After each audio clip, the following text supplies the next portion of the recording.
Halo semuanya, Assalamualaikum warahmatullahi wabarakatuh. Shalom Om Swastiastu, Namo Buddhaya, Salam Kebajikan buat kita semua. Nah, pada video kali ini aku akan membahas tentang video leverage untuk memenuhi tugas manajemen keuangan yang ditugaskan oleh Ibu Aldila. Nah, tapi sebelum itu aku akan memperkenalkan diriku dulu. Perkenalkan, nama aku Sintius Mintara Nataru dari kelas MB 4401 dengan NIM 140 120 4129. Nah, pada video kali ini kita akan membahas tentang pengertian dari leverage dan juga selanjutnya ada break-even analysis dan jenis-jenis leverage itu sendiri. Tapi sebelum itu kita harus pahami apa sih itu leverage. Nah, leverage adalah penggunaan aset dan sumber dana atau source of fund oleh perusahaan yang memiliki biaya tetap atau beban tetap dengan maksud agar meningkatkan keuntungan pemegang saham. Perusahaan yang menggunakan leverage dengan tujuan agar keuntungan yang diperoleh lebih besar dari biaya tetap atau beban tetap. Nah, selain itu mengapa sih kira-kira kita memerlukan dalam menggunakan leverage? Nah, leverage keuangan memungkinkan perusahaan untuk meminjam pinjaman dengan nilai yang besar untuk berinvestasi di bidang infrastruktur yang dapat meningkatkan kapasitas dan menyebabkan perusahaan dapat memperoleh manfaat dari peningkatan skala ekonomi. Dengan kata lain nih, perusahaan akan menggunakan leverage agar keuntungan yang diperoleh lebih besar daripada biaya atau beban tetap yang telah dikeluarkan. Dan juga selain itu, leverage juga meningkatkan risiko atau variabilitas keuntungan. Artinya jika perusahaan ternyata mendapatkan keuntungan yang lebih rendah maksud saya daripada biaya atau beban tetapnya, maka penggunaan leverage akan menurunkan keuntungan itu sendiri. Nah, tapi sebelum kita belajar tentang apa itu jenis-jenis dari leverage, kita harus mengetahui tentang break-even analysis. Nah, apa sih itu kira-kira break-even analysis? Nah, sebelum kita break-even analysis, kita juga harus paham tentang apa itu variable cost. Nah, variable cost atau biaya variabel adalah biaya yang dalam jangka pendek berubah karena perubahan operasi perusahaan. Contoh dari variable cost itu sendiri merupakan biaya bahan baku, biaya tenaga kerja langsung atau BTKL, dan juga biaya pemasaran langsung. Nah, ciri dari grafik variable cost sendiri merupakan grafik yang lama-lama meningkat dari waktu ke waktu. Nah, untuk pemain selanjutnya ada fixed cost, yaitu biaya tetap adalah biaya yang dalam jangka pendek tidak berubah karena variabilitas operasi. Tingkat output yang dihasilkan maupun penjualan itu tidak berubah sama sekali. Contohnya seperti depresi bangunan, kendaraan, peralatan, beban asuransi, beban sewa, gaji manajer, dan pajak bumi bangunan. Nah, untuk grafiknya itu garis lurus ya, karena tidak ada perubahan dalam jangka pendek. Nah, yang selanjutnya itu ada semi variable cost, itu gabungan, yaitu biaya semi variable adalah biaya yang meningkat secara bertahap dengan kenaikan output. Contohnya adalah biaya listrik dan air, biaya pemeliharaan dan perbaikan mesin. Nah, akhirnya kita sampai pada break-even analysis nih.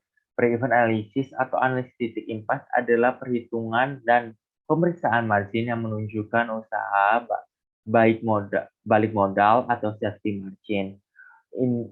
Break-even analysis ini umumnya dihitung untuk suatu entitas berdasarkan pendapatan yang dikumpulkan dan biaya terkait. Dengan kata lain, analisis menunjukkan berapa banyak penjualan yang diperlukan untuk membayar biaya menjalankan bisnis. Nah, untuk break-even analysis sendiri dibagi dalam dua bidang, yaitu break-even analysis point untuk unit produced or sold, dan juga break-even analysis sales dollar. Nah, untuk unit break-even point analysis ini untuk unit itu memiliki rumus QB sama dengan F dibagi dengan P min P, dan untuk break-even point in sales dollar sendiri memiliki rumus F sama dengan F dibagi dengan 1 min VC per S. Nah, VC per S ini merupakan rasio total VC terhadap penjualan itu sendiri.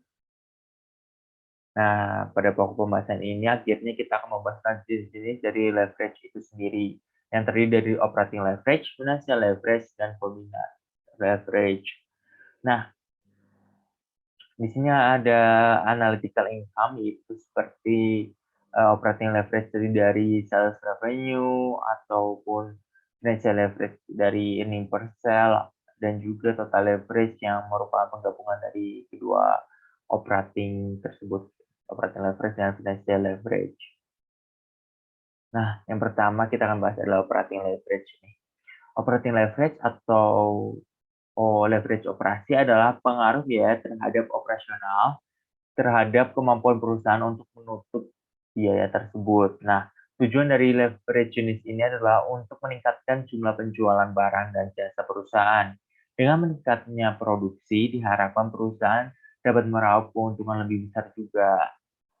Nah, untuk operating leverage sendiri memiliki rumus yaitu DOL, degree of operating leverage, yaitu persen perubahan dalam laba operasional perusahaan atau EBIT akibat 1% perubahan dalam penjualan. Resiko keuangan ini menunjukkan bagaimana perubahan penjualan perusahaan akan mempengaruhi dari EBIT sendiri. Nah, untuk DOL sendiri itu memiliki 3 rumus, yaitu perubahan DOL biasa, yaitu perubahan laba operasi atau EBIT dibagi dengan perubahan penjualan, dan juga ada DOL unit, yaitu Q dalam kurung P min PC unit, dibagi dengan hal tersebut dikurangi dengan FC. Dan untuk DOL S rupiah, EBIT plus FC dibagi dengan EBIT. Nah, ini untuk keterangan apa itu Q, apa itu P, apa itu C, atau variabel cost, atau apa itu FC atau fixed cost. Dan sini udah ada semua keterangannya. Nah, kita langsung lanjut aja ke contoh soal untuk DOL sendiri. Di sini ada soal nih. Penjualan yang diharapkan oleh PTX adalah sebesar 15.000 unit dengan harga jual sebesar 200 per unit. Biaya variabelnya adalah 100 per unit dan biaya tetap adalah 1 juta. Yang A hitunglah besarnya DOL bila penjualan perusahaan sebesar 15.000 unit, dan B apabila terjadi kenaikan atau penurunan sebesar 20%, bagaimana pengaruhnya terhadap laba usaha atau EBIT, dan juga bukan. Nah, ini ada rumus yaitu kita menggunakan DOL unit. Sorry, ini ada typo sedikit, harusnya DOL Q unit. Itu ini rumusnya Q dalam kurung P min C atau variabel cost unit dibagi dengan Q dalam kurung P min C unit dikurangi dengan fixed cost. Nah, Q-nya itu di sini ada 15.000 unit dikurangi dengan 200 dari price-nya. Di sini ada 200. Dikurangi VC, yaitu biaya variabel sebesar 100, dibagi dengan 15.000 tadi Q, dan 200 untuk P dikurangi 100 VC, dan untuk variabel, untuk fixed cost-nya sendiri sudah 1 juta, dan hasilnya adalah 3. Nah, untuk B apabila terjadi kenaikan sebesar 20%, maka laba usaha akan naik atau turun sebesar 20% dikalikan dengan DOL Q unitnya tadi, yaitu akan hasilnya adalah 60%. Nah, lanjut ke pokok pembahasan berikutnya, itu ada financial leverage. Nah, financial leverage adalah penggunaan uang pinjaman atau hutang untuk membiayai pembelian aset dengan harapan pendapatan atau capital gain dari aset baru akan melebihi biaya pinjaman. Bisa diartikan pula bahwa financial leverage adalah hutang dalam struktur modal suatu perusahaan. Nah, secara umum nih, financial leverage merupakan penggunaan dana dengan beban tetap dengan harapan atas pengurangan dana tersebut akan memperbaiki pendapatan per lembar saham. Financial leverage akan muncul setelah perusahaan menggunakan dana dengan beban tetap. Nah, di sini rumusnya adalah DFL atau degree of financial leverage, dengan pengertian bahwa DFL adalah resiko leverage yang mengukur sensitivitas laba bersama atau EPS perusahaan terhadap fluktuasi pendapatan operasionalnya sebagai akibat perubahan struktur modalnya. Derajat leverage keuangan DFL mengukur persentase perubahan EPS untuk perusahaan unit pendapatan operasional, juga dikenal sebagai pendapatan sebelum bunga dan pajak atau EBIT. Semakin besar menggunakan pendapatan penghasilan biaya tetap, maka semakin tinggi juga DFL-nya. Nah, derajat leverage sendiri memiliki 2 rumus, yaitu change in EPS dibagi dengan change in EBIT, atau juga bisa EBIT dibagi dengan EBIT dikurangi interest. Nah, interpretasinya apabila EBIT naik 1%, jika DFL-nya itu diubah 5, maka EPS naik sebesar 5, tadi peningkatan DFL dibagi dengan kenaikan EBIT-nya di sebesar persen, maka kematian 5% dari EBIT awal. Nah, lanjut ke soal. Nah, diketahui di sini ada data penjualan bersih 5 juta, biaya operasional variabel, hingga ke EPS.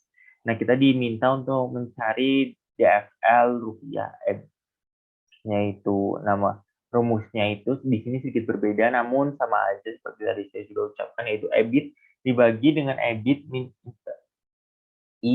interest dibagi dikurang dengan D itu dividen dibagi dengan 1 min tax-nya, yaitu hasilnya adalah sama dengan 1 juta. Itu untuk EBIT. Di sini ada EBIT 1 juta dibagi dengan EBIT-nya 1 juta, dan I-nya itu atau bunga pinjaman itu sebesar 250.000 dikurangi dengan dividen. Dividen ini ada dividen saham preference sebesar 150.000 dikurangi dengan 1, dan pajak penghasilannya sebesar 40%, maka dikurangi dengan 0,40, dan artinya DFL sebesar 2 memungkinkan bahwa pada saat EBIT sebesar 1 juta, 1% perubahan EBIT akan mengakibatkan perubahan EPS sebesar 2% ke arah yang sama. Atau jika EBIT naik sebesar 10% nih, mengakibatkan kenaikan EPS juga sebesar 20%. Sebaliknya, jika EBIT-nya turun sebesar 10%, akan mengakibatkan penurunan terhadap EPS sebesar 20%. Nah, selanjutnya ini yang terakhir nih, ada total leverage atau leverage total terjadi bila perusahaan memiliki baik leverage orderasi maupun leverage finansial dalam usahanya untuk meningkatkan keuntungan bagi para pemegang saham biasa. Nah, leverage gabungan adalah pengaruh perubahan penjualan terhadap perubahan laba setelah pajak untuk mengukur secara langsung efek perubahan penjualan terhadap perubahan laba rugi pemegang saham dengan degree of combined leverage atau DCL yang didefinisikan sebagai persentase perubahan pendapatan per lembar saham sebagai akibat persentase perubahan dalam unit yang terjual. Leverage gabungan terjadi bila perusahaan mempunyai leverage operasi dan leverage finansial yang baik.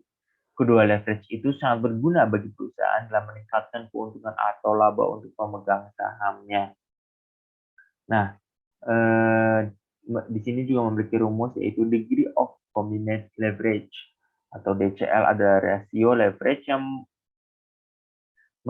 merangkum efek gabungan yang dimiliki derajat leverage operasi atau DOL dan tingkat leverage keuntungan terhadap laba per saham atau EPS mengingat perubahan suatu dalam penjualan.